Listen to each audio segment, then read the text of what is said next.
السلام عليكم ورحمة الله وبركاته. أنا مصطفى المراكبي في المحامي المبتدئ، والنهاردة عايز أتكلم عن حاجة اسمها إنذار بعرض الأجرة. طبعا بتقابلنا مشاكل كتيرة جدا، إن أصحاب البيوت ساعات مثلا لما بيكون أنا مأجر منه عقد قديم، فممكن يكون عايز يطردني من الشقة فما بيستلمش الأجرة، أو إن في خلاف شخصي بيني وبينه، أو إن أنا مش عارف أسلم الأجرة لمين. فطبعا عشان اتفادى انه يرفع عليا دعوى طرد لسداد الاجره، بضطر ان انا اعمل له انذار بعرض الاجره. بيتكتب ازاي الانذار بعرض الاجره؟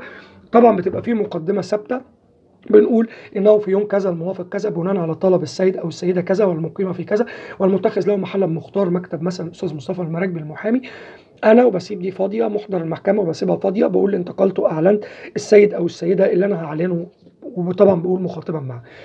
الموضوع بكتب ايه بقى؟ بقول بموجب عقد الايجار المؤرخ بتاريخ كذا يستاجر الطالب من المنظر اليه الشقه رقم كذا. طبيعي لازم اقول العلاقه بين الاطراف، والعلاقه بين الاطراف ان في عقد ايجار ربطهم ببعضهم.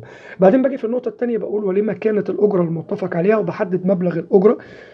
وبعدين باجي اقول في النقطه اللي بعد كده ان المنظر اليه رفض استلام الاجره بدون مبرر، ده اللي دفعني ان انا اعمل له الانذار ده. يبقى هما 3 افكار اساسيه، بقول العلاقه ما بينهم، وبقول الاجره، وبعدين بقول المشكله. ايه هي المشكله؟ ان هو مش عايز يستلم مني، فبما ان هو مش عايز يستلم مني، ده اللي دفعني ان انا اعمل له الانذار ده.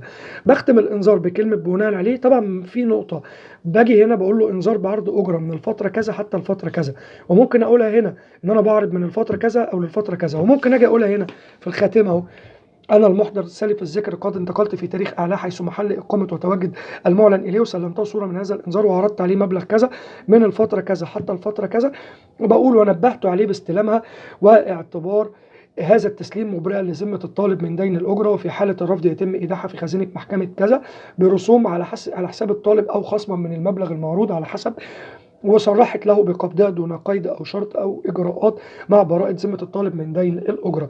يبقى هي فكرتها باختصار ان انا لو حبيت هنا اقول له من فتره كذا لفتره كذا مفيش مانع، حبيت اقول هنا برضو مفيش مانع، حبيت اقول في الخاتمه مفيش مانع، ممكن اقولها في زاويه واحده مفيش اي مانع. ما تنسوش الاعجاب بالفيديو والاشتراك بالقناه.